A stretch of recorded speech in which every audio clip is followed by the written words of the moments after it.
मेवात में media wellbeing association की तरफ से जल्द होगी पत्रकार गोष्ठी।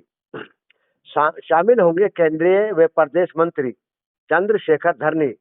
पत्रकारों की समस्याओं को मिलेगा मंच। संगठन ने सीएम से की कैशलेस इलाज और बीमा सुविधा की मांग। आपको बता दें कि मंगलवार को लाबा स्थित मीडिया वेलबींग एसोसिएशन कार्यालय पर पत्रकारों की अहम बैठक आयोजित की गई, जिसकी अध्यक्षता जिला अध्यक्ष यूनुस अलवी ने की और बैठक में बतौर मुख्य अतिथि एसोसिएशन के राष्ट्रीय अध्यक्ष चंद्रशेखर धरनी विशेष रूप से शामिल हुए। इस मौके पर उनका फूल मालाओं से जोरदार स्वागत किया गया।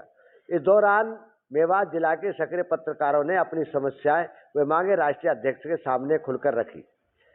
राष्ट्रीय अध्यक्ष चंद्रशेखर धरनी ने आश्वासन दिया कि मेवात के पत्रकारों की समस्याओं को मुख्यमंत्री तक पहुंचाया जाएगा और शीघ्र ही मेवात में पत्रकारों की एक बड़ी गोष्ठी आयोजित की जाएगी, जिसमें किसी केंद्रीय मंत्री या प्रदेश सत्र मंत्री को शामिल होने की संभावना है।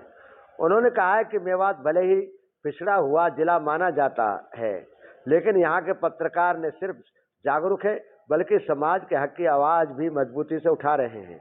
धरनी ने बताया कि मीडिया वेलबींग एसोसिएशन ने तो सदस्य शुल्क लेता है, न ही बीमा के नाम पर कोई पैसा, बल्कि संगठन अपने स्तर पर हर सदस्य पत्रकार को 10 लाख रुपए की बीमा पॉलिसी मुफ्त उपलब्ध कराता है।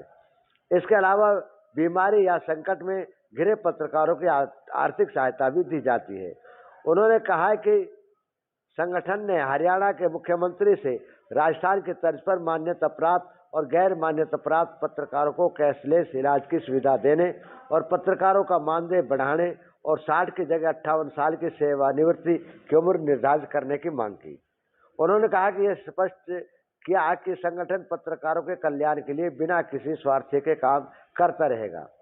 धरनी ने जानकारी दी कि उनका संगठन केवल हरियाणा तक सीमित नहीं रहा है, बल्कि इसका दायरा हिमाचल प्रदेश, पंजाब और जम्मू कश्मीर तक फैल चुका है।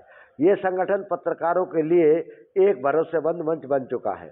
इस मौके पर यूनुस अलवी, जिलाध्यक्ष, वरिष्ठ पत्रकार त्रिलोक, राजीव प्रजापति, जफरुद्दीन गोमल, राजुद्दीन जंग, तस्लीम अलवी, शाहिद खान, मुस्तफीज खान, मौसम माहौली और बिलाल सहित कई पत्रकार मौजूद रहे। देखिए, मीडिया वेलबींग एसोसिएशन की तरफ से आज मुझे यहाँ आने का मौका मिला। यूनुस अलवी जी हमारे जिलाध्यक्ष और अन्य साथियों से मुलाकात करने का एक जो कहा जाए अच्छा मौका है। जहाँ तक संबंध है कैशलेस का, कैशलेस सरकार बहुत जल्दी करने जा रही है। ये मुख्यमंत्री जी के द्वारा वायदा किया गया, नायब सैनी के द्वारा, उनके मीडिया सेक्रेटरी प्रवीण अत्रेय के द्वारा घोषणा सीएम साहब ने कर दी हुई है।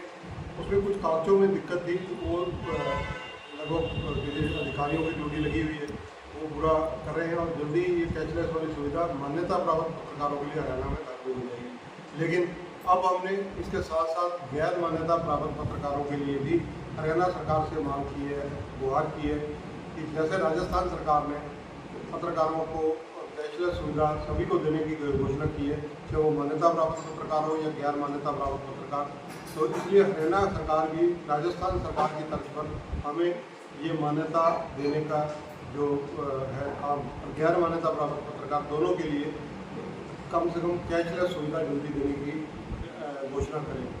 इसके अलावा पत्रकारों के जहाँ तक सवाल है, कई मामले थे जो मीडिया वेलबींग एसोसिएशन के माध्यम से सरकार ने हल भी किए हैं। पत्रकारों के खिलाफ जो FIR दर्ज होती थी तो उसके कारण से पत्रकारों की मान्यता जो एक्रेडिटेशन है वो रद्द कर दी जाती थी। इस तरह से एक पत्रकार एक्रेडिटेड है, रिटायर हो गया, सेवानिवृत्त है, तो उसके परिवार में उसका बेटा, उसकी धर्मपत्नी या कोई अन्य अगर मान्यता प्राप्त है तो उसको पेंशन ना देने का क्रम शुरू हो गया था। वो भी हरियाणा सरकार ने अपना डिसीजन विड्रा किया है तथा हमारी मांग पर अब एक परिवार में, जब हमारा ये कहना था कि IAS अधिकारी 2 या 3 हो सकते हैं, 4 हो सकते हैं, सबको पेंशन मिलती है, तो पत्रकारों को परिवार को पेंशन मिलनी चाहिए अगर वो पत्रकारिता में है। सरकार ने वो मांगे हमारी मानी है। हमारी जो अन्य प्रमुख मांगे हैं, सबसे पहली आज की डेट में जो ज़रूरत है वो है कैशलेस सुविधा पत्रकारों को तुरंत मिलनी चाहिए, उसके लिए हम प्रयास कर रहे हैं। इसके अलावा पत्रकारों के जो और भी मुद्दे जो उठते हैं, हम सरकार तक का विषय तुरंत बात करते हैं। और जैसा कि हरियाणा के जो पुलिस विभाग हो, चाहे प्रशासनिक विभाग हो, इनके जो अधिकारी, चाहे DGP शत्रुजीत कपूर जी हो, उन उनसे भी हम समय समय पर पत्रकारों की जो समस्या आती हैं वो अवगत कराते हैं। अब लोगों की भी कुछ समस्याएँ हमें ध्यान चाहिए तो वो भी उनके संज्ञान में जल्दी लाई जाएंगे, उनको भी ज्ञापन दिया जाएगा गवर्नमेंट में लिखित रूप से, ताकि पत्रकारों को जो लघु और मेवात में काम कर रहे हैं उनको जो समस्याएं हैं उन समस्याओं का समाधान हो सके। पत्रकारों के लिए सर इनको खबर कवरेज करने के लिए जाना पड़ता है, लेकिन इनको टूल टैक्स जो है देना पड़ता है। सर टूल टैक्स के लिए क्या प्रावधान है सर, क्या जाना चाहिए ताकि इनका टूल टैक्स भी ना लगे? देखिए, टोल टैक्स को लेकर मीडिया वेलफेयर एसोसिएशन पहले दिन से मांग उठाती आई है, लेकिन हरियाणा सरकार के स्तर पर ये नहीं होना। ये केंद्रीय जो मंत्रालय है उनके माध्यम से उन्हें वहाँ भी हमने ज्ञापन दिया और कोशिश कर रहे हैं हम नितिन गडकरी जी से समय लेने की, उनको मिलकर ज्ञापन दें और उनसे ये अपनी रिक्वेस्ट रखें कि ये किया जाए। मीडिया वेलबींग के बारे में मैं आपको बताना चाहूँगा कि मीडिया वेलबींग एसोसिएशन ने हमारे हरियाणा के किसी भी पत्रकार का, चाहे वो हमारा संगठन से जुड़ा है या नहीं जुड़ा, आर्थिक मदद करने में, चाहे वो कैंसर से पीड़ित है, चाहे हृदय रोग से पीड़ित है या कोई भी समस्या किसी की हुई हो, हमेशा पहल की है। और हमने कभी भी किसी से व्यक्ति से चंदा नहीं लिया, ना पूंजीपतियों से लिया इस मामले में, ना अपने पत्रकार साथियों से किसी तरह की कोई आर्थिक मदद देते हैं, ना जैसे कि पत्रकारों के हम इंश्योरेंस करवा रहे हैं। इंश्योरेंस जो है वो 10-10 लाख के टर्म इंश्योरेंस और एक्सीडेंटल इंश्योरेंस 2 पॉलिसी चल रही हैं।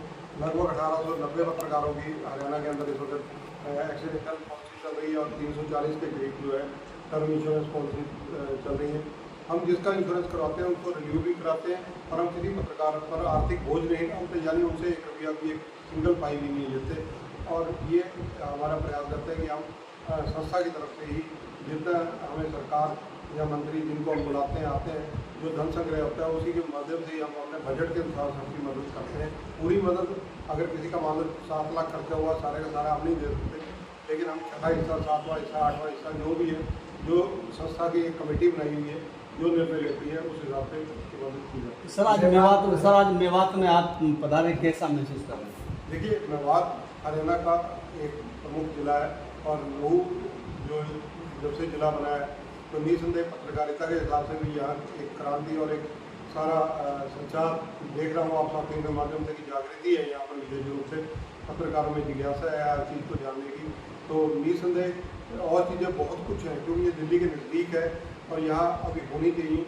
और हम DPRओ जो है यहाँ उनके विभाग के माध्यम से DPR हरियाणा जो है उनको पांडुरंग जी उनसे रिक्वेस्ट करेंगे, जाकर मैं लिखित रूप से भी दूंगा, वर्बल भी दूंगा आपको कि यहाँ पत्रकारों के लिए कम से कम सुविधाएँ और प्रेस रूम की व्यवस्था होनी चाहिए और व्यवस्थाएँ जो सरकार कर सकती है वो करनी चाहिए। तो सर जो है मेवात सबसे पिछड़ा जिला है, हरियाणा में सबसे लाभ जो 3 स्टेटों को उत्तर प्रदेश और राजस्थान, हरियाणा 3 की सीमा लगती है, जो अलग चीज़ें हैं। तो यहाँ पर पत्रकारों की इतना एजुकेटेड नहीं है। यहाँ पर ऐसा संगोष्ठी पत्रकारों को लेकर क्या संगठन को सोच रहा है कि यहाँ पर ऐसी संगोष्ठी की जाए जिसमें परवल के बंदरबाज और मेवात के लोग पत्रकारों को संगोष्ठी की जाए? बिल्कुल, आपने बिल्कुल सही कहा है। ये अलवी जी जिस प्रकार से हमने पिछले दिनों फरीदाबाद भी की थी, संगोष्ठी की थी, कार्यक्रम भी किया था, हमारे महत्व पर मीडिया वेलबींग एसोसिएशन के ये क्षेत्र भी है। मेवात हमारे लिए एक अहम जिला है जहाँ पर आप जैसे मजबूत साथी बैठे हैं, तो निसंदेह यहाँ पर भी जल्दी कोई ना कोई कार्यक्रम, संगोष्ठी और ये चीज़ें की जाएंगी। हम समय लेने की कोशिश करते हैं जैसे ही समय किसी बड़े चेहरे का मिलता है, क्योंकि बड़े चेहरे इसलिए बुलाने जरूरी है कि संगठन भी चलाना है और आप साथियों की ताकत को और मजबूत करना है। अभी तक कितने राज्यों में सर एसोसिएशन फैल चुका है? देखिए, हरियाणा, पंजाब, हिमाचल, दिल्ली, उत्तराखंड और जम्मू कश्मीर में इस वक्त संगठन पूरी तरह से खड़ा है। और ये संगठन जिसको कहा जाए कम और पारिवारिक माहौल में ज़्यादा सभी साथी हैं, दुख सुख के साथी। हम संगठन जो है दुख सुख का एसोसिएशन यानी संग्रहण, आप सब साथियों का एक संग्रहण है ये। हम इसको यूनियन नहीं कहते, यूनियन और एसोसिएशन में भी फर्क है, इसीलिए इसको एसोसिएशन मीडिया वेलबींग एसोसिएशन नाम दिया गया है। इन स्टेट्स में अभी तक संगठन खड़ा हुआ है। भरोसे का YouTube चैनल और सच्ची खबरें देखने के लिए हमारे खबर हक टीवी को सब्सक्राइब, लाइक और शेयर जरूर करें। और हां, सबसे पहले खबरें पाने के लिए बेल आइकन दबाना बिल्कुल भी ना भूलें। आपको हमारी खबर कैसी लगी? कमेंट्स कर बताएं और हमारे खबर हक टीवी चैनल को सब्सक्राइब करें और वीडियो को लाइक और शेयर जरूर करें। धन्यवाद।